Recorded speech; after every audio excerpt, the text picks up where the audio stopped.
Chérie, t'en viens-tu? Oui, oui, j'arrive.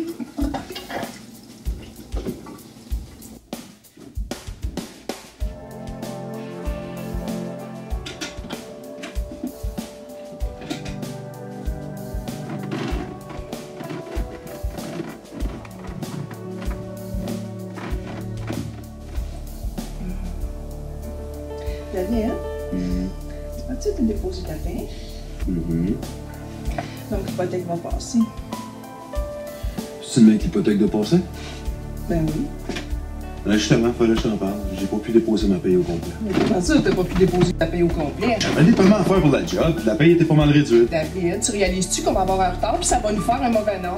Là, on va avoir des pénalités. Ça, c'est un cercle vicieux, on s'en sort pas, David. Pour tout le temps que t'exagères, oui, tu stresses. Tu viens stressé, tu stresses les autres. T'en payes toutes les choses, tu dis comme t'en payes. Comme maman dépasse les bords, t'es même pas capable de prendre tes responsabilités envers ta famille. Là, si tu te places pas, là, c'est fini, nous deux, t'entends? Y'en a pas de problème. Vivre avec une personne comme toi, c'est impossible. T'as besoin d'une affaire, ça fait. Toi pis moi, c'est un méchant bout, c'est fini. David?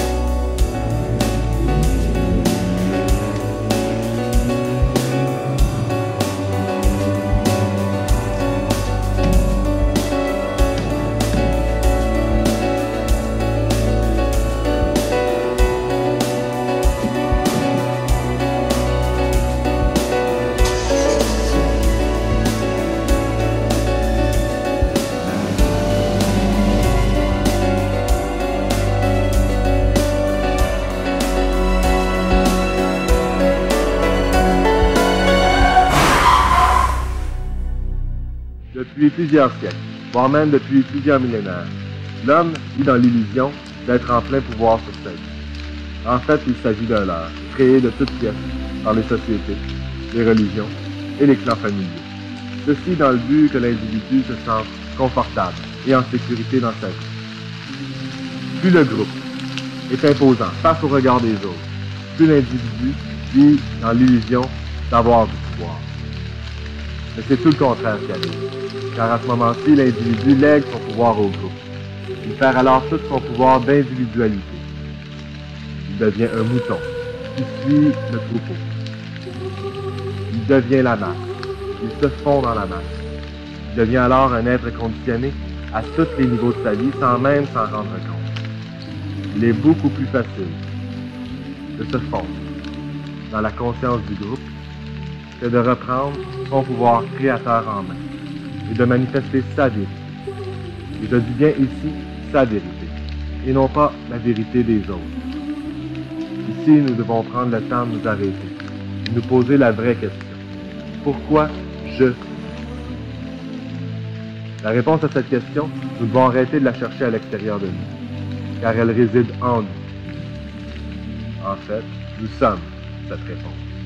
Nous sommes la vie. Et c'est la reconnaissance de la vie qui circule à l'intérieur de tout notre corps qui nous mènera à notre liberté d'être. Liberté, c'est se permettre d'être le réalisateur, le metteur en scène et l'acteur de sa vie, beaucoup plus qu'un simple spectateur. Nous vivons dans un monde où le faire et l'avoir semblent prédominer sur l'être. La preuve, lorsqu'on rencontre quelqu'un, la deuxième question qui est posée après son nom, c'est « Que fais-tu dans la vie ?» La vraie question qu'on devrait se poser, c'est « Qui es-tu » Ici, la société se divise en deux camps, puisque ceux qui s'occupent de leur liberté d'être sont catégorisés d'anticonformistes, de rebelles. Et il y a le deuxième camp, ceux qui répondent encore à des besoins qui ne sont pas les leurs, à des concepts préétablis. Alors, la liberté, c'est être maître de soi-même.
Bonjour.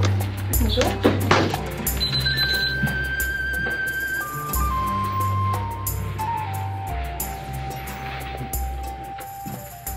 Est-ce que je peux vous aider? Oui, je recherche de l'information pour le rétablissement après un accident. Une de mes amies m'a dit que je pourrais venir ici, puis que je pourrais trouver différentes approches qui pourraient aider mon mari. Vous savez que le corps a une capacité extraordinaire de s'auto-guérir de par lui-même. Fait que c'est vraiment essentiel de prendre conscience de son corps énergétique. Et puis, on va regarder ça.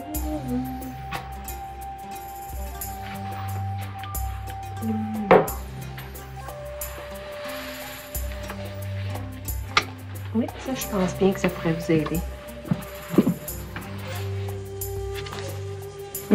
Une vision nouvelle me ferait sûrement du bien à moi aussi. Merci, je vais le prendre. Oui, c'est bien.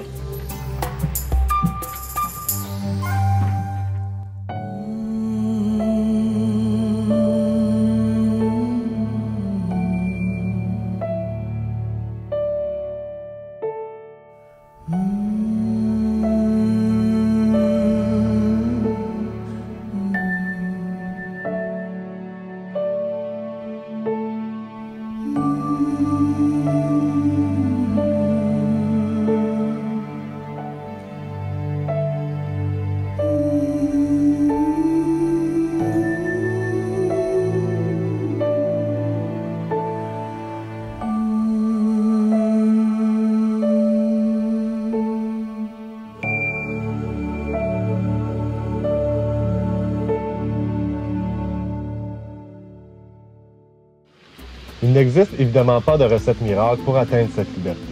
Toutefois, il est très facile de se perdre dans de multiples champs de connaissances et d'études. Par exemple, à chaque année, des milliers et des milliers de livres sont publiés dans le domaine holistique. Malheureusement, trop souvent, des données et des connaissances contraires sont transmises par l'intermédiaire de ces livres, soit d'un livre à un autre, d'une doctrine à une autre ou d'une religion à une autre.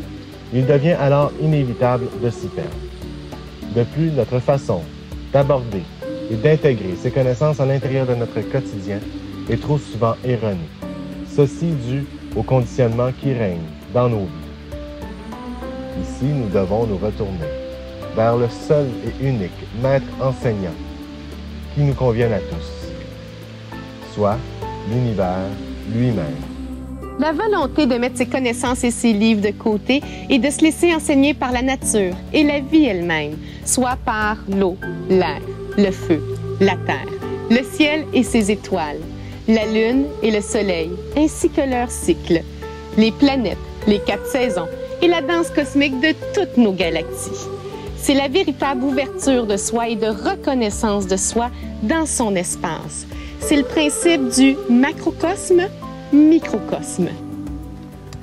Il est important ici de prendre le temps de s'arrêter pour reconnaître et assimiler toutes les influences que ces éléments extérieurs ont sur nous. Nous commencerons à prendre conscience de leur effet dans nos vies, soit sur notre santé, notre force physique, notre créativité, nos émotions, l'amour que nous nous apportons et apportons aux autres, notre ouverture d'esprit, notre degré d'intelligence et plus encore. C'est par la reconnaissance de ce lien intime qui nous relie à tous ces éléments extérieurs que nous comprenons qu'il n'y a aucune séparation entre l'univers qui nous entoure et l'univers que nous sommes. La séparation est une illusion.